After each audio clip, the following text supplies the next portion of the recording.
A huge thank you to all the super sponsors who make it possible for me to make these videos. Visit David X Newton on Patreon to join the ASCII Brigade. Well, I think everyone knew this was going to happen. In my newfound free time, I've been playing all the Doom console ports I could get my hands on to see how they all compare to the PC version that we've all known and loved for 30 years. When it was released at the end of 1993, Doom was an important milestone, both for the shareware industry and for DOS as a games platform in general. Up until this moment, the PC had the stereotype of being filled with technically unimpressive RPGs and war games that carried a severe risk of death by boredom, while the Mega Drive and Super Nintendo were able to fling flashy graphics around at stunning rates, and you never had to get a particle physicist to configure your sound card IRQ and EMM386 first. Suddenly, as 1994 came around, DOS now had its own landmark of games technology. At the same time, both established and new games companies were beginning to turn their attention to the upcoming 32-bit CD-based console market. Despite the leap that this new generation was promising, consoles were now in the unusual position of trying to catch up with a 3D environment that they were less suited for computing. Therefore, each console port has different alterations and sacrifices that had to be made to run the game on its target machine, and different changes and enhancements to make up for them. The last time I did a large comparison video, it was about Prince of Persia, which had an interesting landscape because the ports were all handled by separate teams on wildly different hardware, with no knowledge of what each other were doing, sometimes deriving from Jordan Mechner's source code, but often just from the ground up. In contrast to this, Doom's different console versions were derived from one another in a sprawling family tree. And to try to stop quite so many people emailing me after this, I want to say that while I'm aware that Doom is now playable on every calculator, camera, cash machine and some cars, including my own, I'll only be talking about ports that were commercially released on home console platforms. To do otherwise would make this video take a million years. The engine for the game had originally been developed on the Next Cube, which was an extraordinarily expensive high-end machine from Steve Jobs' Next Computer Company that was intended for mathematics-heavy business and scientific software. This code was used to create the well-known DOS version, with extras like the sound system being added on the PC side. But soon after the game's initial release, the id Software team went back to the original code to produce another version to break into the home console market. Despite not making a massive impression on the home entertainment industry with its library of just 50 games, Atari's Jaguar system did stand out for receiving the first version of Doom on a home console. Atari achieved this by throwing $250,000 at id Software to port it, and John Carmack handled it as a side project, deriving it from the same code that id had written on the Next Cube development machines that powered the PC version. Quite opposite from the Next Cube behemoths, the Jaguar ran on a Motorola 68000 processor with a maximum clock speed of 16 MHz and had 2 MB of memory, which are half the specs of the 386 computer that I first played PC Doom on. So over the next few minutes I'm going to go over quite a long list of things that are different or missing from this version. They might sound like complaints, but I just want to set up an explanation of what needed to be cut back on in order to get the game into a limited console environment. As there's quite a lot to say, it's probably easier to split it up into sections, so here comes the first one now. The Jaguar version of the game is similar to the PC version in its appearance. The status bar has been redrawn a bit, but it's there, complete with Doomguy's familiar face, and the only practical difference is that the ammunition section on the right has been replaced with a relatively useless level number, possibly due to the ammunition counters being too small to be readable on CRT televisions. There's also no message display at the top left when you pick up items and so on, so you have to recognise what you've picked up for yourself, and to replace the notifications about keys, when you try to open a door without its required key, you'll get an indication on the status bar. As you'd expect from someone like John Carmack, the port of the game's display engine remains very workable on the Jaguar. It's smooth and it's fast, although some compromises have had to be made to get there. While, unlike some of the other ports, the main game view is nice and big on the screen, the horizontal pixel width is doubled as if you're playing on low quality mode in the DOS version, which is okay for close up, but can make objects more than a few feet away turn into a bit of a blurry pixelated soup. On top of this, some cutbacks have had to be made to the levels themselves to help the engine along, so let's take a closer look at those.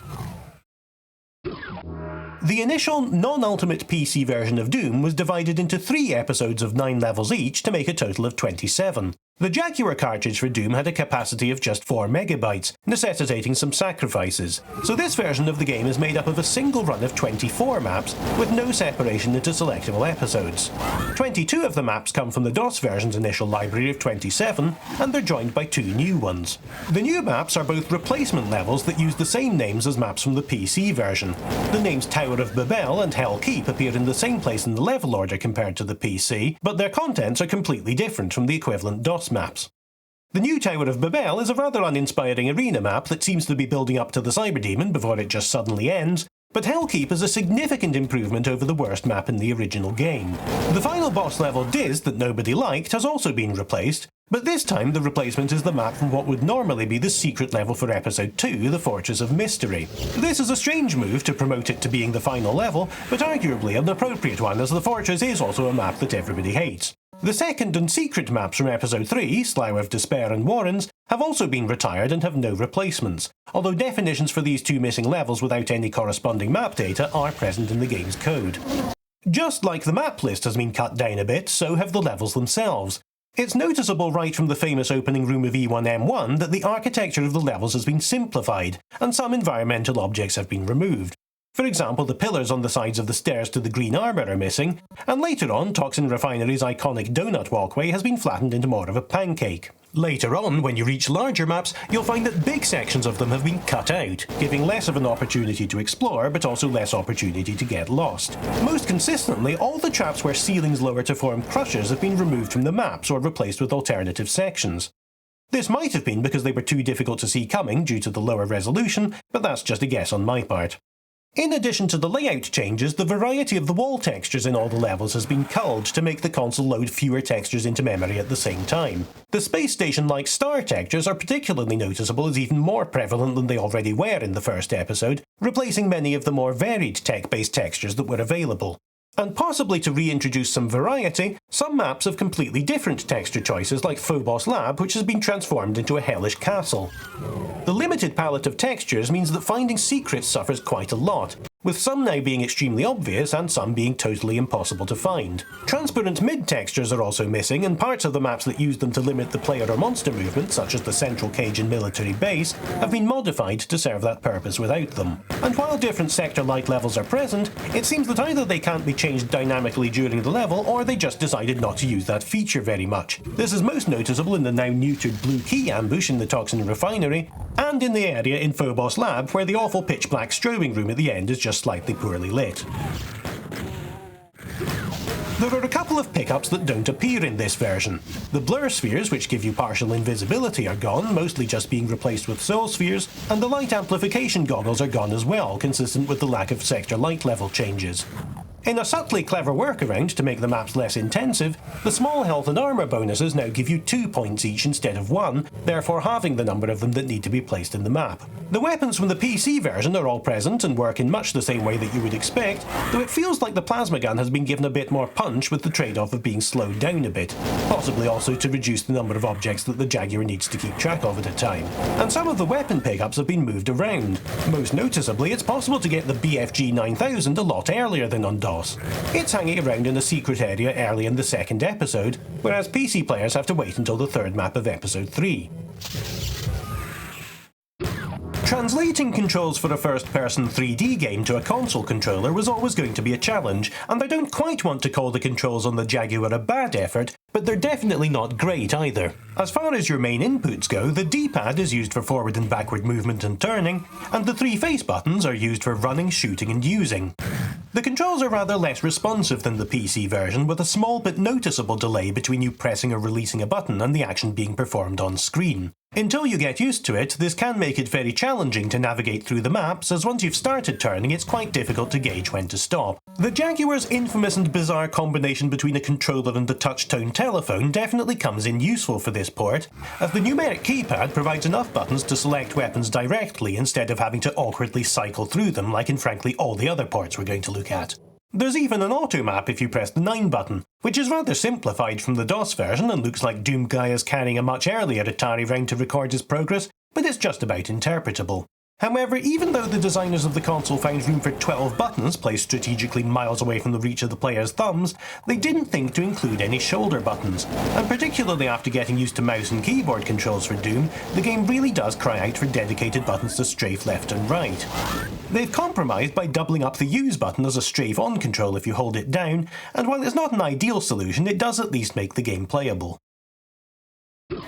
So life as a Doom Marine is made rather more awkward and sluggish in the Jaguar version. This could be balanced out if your opposition were toned down to match, but instead absolutely everything is sped up. Damaging floors will hurt you about twice as quickly as on the PC, projectiles like the Imp Fireballs travel faster, and hit-scan enemies are particularly deadly, being more accurate and firing more frequently than their DOSed counterparts. In former human-heavy maps like Military Base, if you find yourself in front of a group of more than 3 of them, you're likely to be absolutely shredded immediately.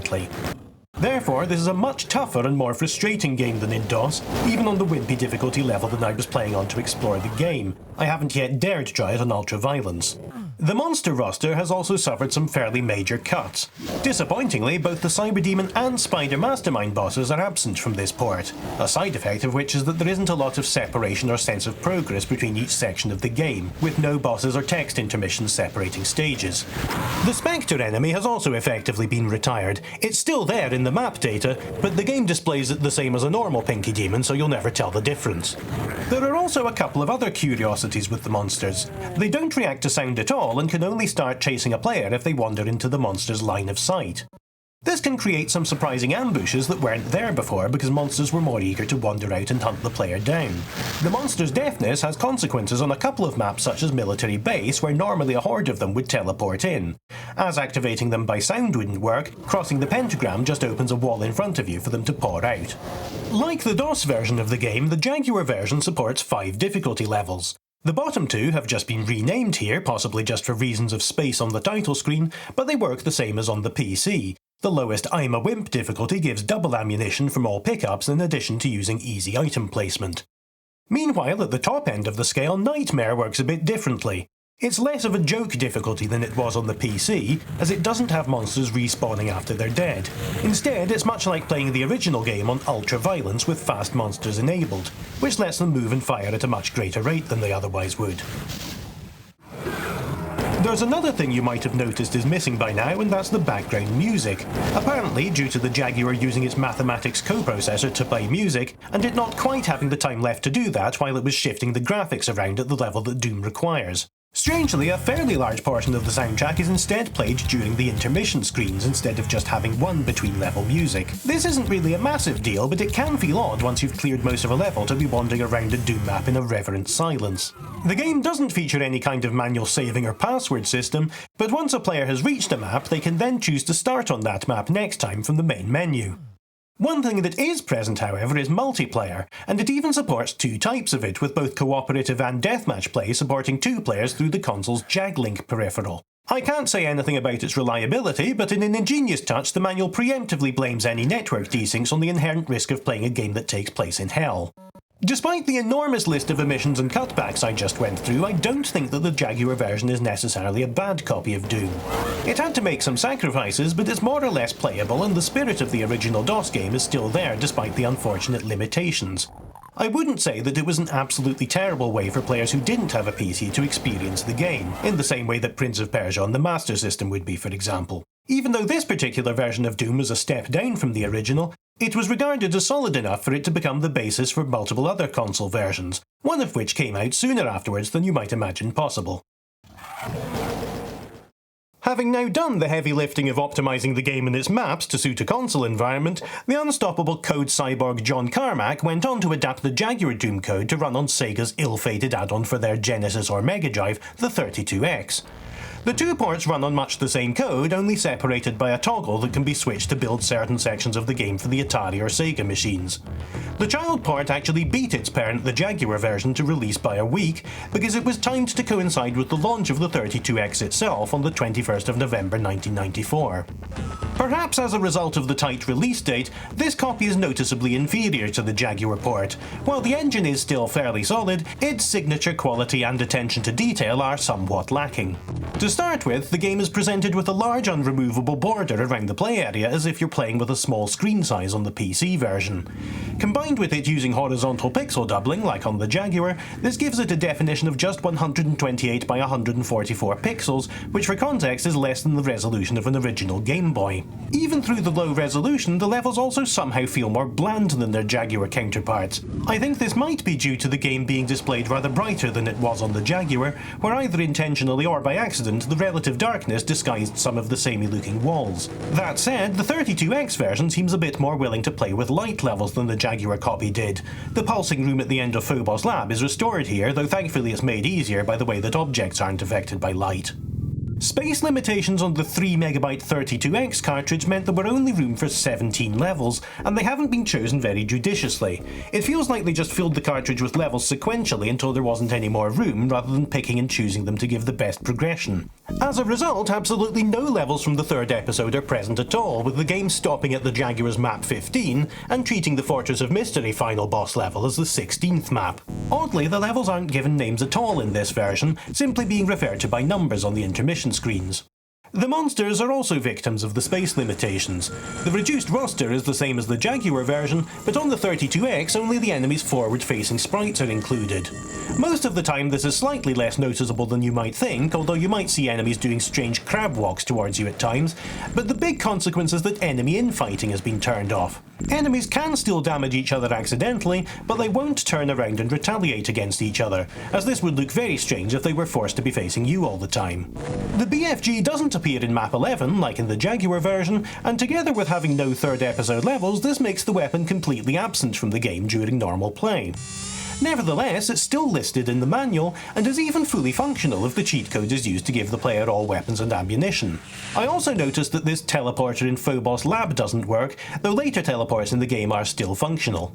Amazingly, it's possible to play the game on a 3-button Mega Drive pad, but it's extremely awkward to do so. You can only cycle through weapons in one direction by holding down the run button and pressing start, so it's impossible to switch weapons tactically in the middle of a fight while Doomguy rummages around for ages in the bottom of his backpack. However, things become much more comfortable on the 6-button version of the controller that was released at the end of 1993, giving some extra breathing space for a couple of weapon cycle buttons without having to cross your arms to use them. There's also the innovation of being able to hold down the mode button and pressing any of the face buttons to select your weapons directly, much like the Jaguar's unwieldy number pad, but surprisingly this very useful feature goes undocumented, and I only discovered it was there while looking up the game's cheat codes.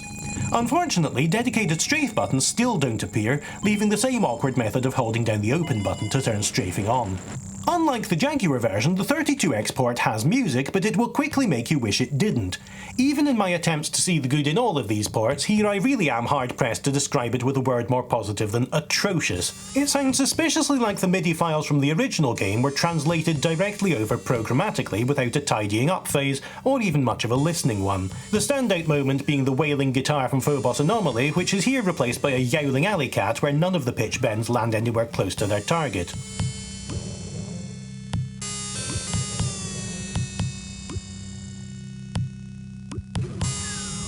Despite the even more limited nature of this port and its various annoyances, I actually found myself preferring the feel of this game to the Jaguar version. Not having the number pad to select weapons isn't as crippling as I thought at first, and while the limited screen size is definitely a problem, the trade-off is that the game feels a lot smoother and the controls feel more responsive. It's just unfortunate that it had to be so small. Multiplayer is entirely absent and the game doesn't even have any sort of save feature. The space constraints make this feel a lot like a limited demo version, and with a further megabyte on the cartridge, I think this port could have felt much more complete. As it is, you go through most of the first 2 episodes, get zapped to the Fortress of Mystery boss level, and are rewarded with an underwhelming bit of text and a monster cast list set to the bunny music without context. That is, unless you've used a cheat anywhere in the game, in which case you get kicked to a DOS prompt instead, which is frankly a better ending than the real one. As 1995 rolled around, the gaming world's attention was on the new generation of games machines termed the Super Consoles. The Jaguar and the 32X had been early attempts to go beyond the 16-bit era, but the new generation was really about to take off with the Western release of the PlayStation. However, in a corner away from the crowd, a much less glamorous but absurdly ambitious version of Doom was taking shape, a port to the aging Super Nintendo. And at first glance, you'd be forgiven for not being completely overwhelmed with this version of the game. By the time the Super Nintendo version of Doom was released, the console was nearly 5 years old, and it was obviously going to be pushed to its limits to run the game in any viable way. The viewport this time is divided into just 108 columns, which is the lowest resolution of any port, and you have to use a bit of imagination to fill in its gaps visually. However, despite running with this hardware handicap, this port has some surprising strengths and an interesting story behind it. Super Nintendo Doom came into being entirely due to the enthusiasm of programmer Randy Linden, who's been around for a very long time. Notably, he worked on the Amiga version of Dragon's Lair and would later invent the Bleem PlayStation emulator, among hundreds of other things. He was a great fan of Doom and wanted to challenge himself by porting it to Nintendo's hardware. He didn't have access to the Doom source code or any sort of development kit, but undeterred by these fairly major obstacles, he intuited the internals of the game by referring to technical specifications that fans had written about the game's WAD file, and he reconstructed a prototype on a Star Fox cartridge that he'd cobbled various improvised wires and cables into to communicate with his home Amiga. After getting the basics of the game working in an entirely custom-made environment that he called the Reality Engine, he approached the management of Sculptured Software, who he was working with at the time, and they put up the support to finish the rest of the development. Doom's Super Nintendo cartridge is a mere 2 megabytes, making it half the size of the Jaguar version, and with that context in mind, it becomes really impressive to think about what this version did manage to cram into that space. This port was derived from the data of the PC game, so the levels don't have the same cuts that the Jaguar and 32X copies had. Mid-textures have still been edited out, and floors and ceilings are just represented as solid colours, but for the most part the levels retain the size and most of the detailing that they had on the PC, even including complex rooms like the pistoning flesh pillars and refinery. Having played the two ports previously in this video to completion, it's actually an uncanny feeling wandering around the complete levels while playing on a controller. This port also boasts an enhanced auto map, able to be zoomed and rotated around with the assistance of the cartridge's onboard Super FX chip. For the first and actually only time on a pre-millennium console, this version retained Doom 1's episode structure. Instead of the plain intermission screens of the Jaguar and 32X, you get a progress report on the maps of Phobos, Deimos and one of the suburbs of Hell between levels. The stages noticeably aren't named on the map, possibly just because there was absolutely no room for any additional graphics at all in the overstuffed cartridge. A few levels are also cut out to leave 22 of the original game's 27, mostly shortening the second episode this time. Significantly, the different choice of levels to cut here gives the Super Nintendo port a real thing to boast about, because the secret maps and boss levels, along with the boss monsters, are left intact. Granted, the bosses are sort of hard to see through the low resolution even at their gigantic size, and like the 32X, only the front-facing sprites are present, but the Super Nintendo port finally gave the iconic Cyberdemon and Spider Mastermind their first console appearance. The power-ups are back as well. The Make My Level Look Rubbish power-up, also known as the Light Amplification Goggles, works as it did on the PC, and invisibility is also preserved, causing monsters not to react to your presence until you attack them. All of that said, the game does have some unavoidable drawbacks. As impressive as it is to have got anything running on an entirely custom-built engine for older hardware, you'll notice everything in the game feels slightly off, from how monsters behave to the feel of how the weapons work. The low resolution makes it rather hard to tell what's more than a few inches in front of you, and the lack of floor and ceiling textures means that you don't have many clues about when a floor will hurt you, or when a red zone is meant to represent a teleporter. Moving against walls seems more tuggy than in other ports, and there's a small but significant movement lag that really affects your maneuverability. Again showing this port's innovation, dedicated strafe buttons are provided on the Super Nintendo's shoulder buttons, which is a great feature, but they come with the unfortunate drawback that you can't strafe and turn at the same time, which limits their usefulness. And the weapon selection is once again a problem because you only have one button to cycle through your entire inventory. All the weapons from the PC version are here, but they have some adjustments. The plasma gun fires absolutely gigantic orbs that deal a lot more damage than on DOS, and the behaviour of the shotgun seems different in that it doesn't spread out its bullets at long ranges and behaves more like some sort of sniper rifle. Once again, I had a lot of trouble on hit scanner heavy levels like Military Base, where you're constantly in the line of sight of sergeants on the other side of the room that you can barely see. The loss of the status faces, representing being hurt on the left or right, is also a huge issue here, making it very difficult to tell where damage is coming from. The rocket launcher is also particularly difficult to use effectively because of its wide blast radius that contrasts with its comparatively pathetic cut-down explosion graphic. Fortunately, when you die, you're restarted on the same level with 100 health and the weapons that you had when you came in. Either a bit of generosity or just an oversight of the way that the PC version restarted you with only the pistol. There are also another couple of unlikely enhancements. Uniquely to this copy, the difficulty level that you select determines the episode that you're allowed to start on. If you're on the easiest difficulty settings, then only Knee Deep in the Dead will be available, with Inferno only being directly selectable on Ultraviolence and above. Once again, Nightmare just has faster monsters. Randy Linden also says that, purely to say that he did it, he also built Super Scope support into the game to allow players to blast the monsters away with Nintendo's ludicrous bazooka-themed light gun. However, I haven't found anyone who's actually got this working. Astonishingly, the game also supports 2-player deathmatch via X-Band. This was the first online game network for consoles, and it worked by plugging a modem in between the game and the Super Nintendo. Successfully connecting to another player would allow you to select a level to play deathmatch on, with the game being won by whoever was the first to 5 points. The X-Band network was completely dead for a long time, but there have been recent attempts to revive it, which I'll link to in the video description. So it's possible this could be playable again someday. Reportedly, the mode was a bit shaky, but in keeping with the theme of this whole copy of the game, Randy Linden was a bit of a miracle worker to make it function at all. Thanks once more to everyone listed here for sponsoring my videos. If you'd like to join the Discord or have some ideas for future games to cover, please look at David X Newton on Patreon.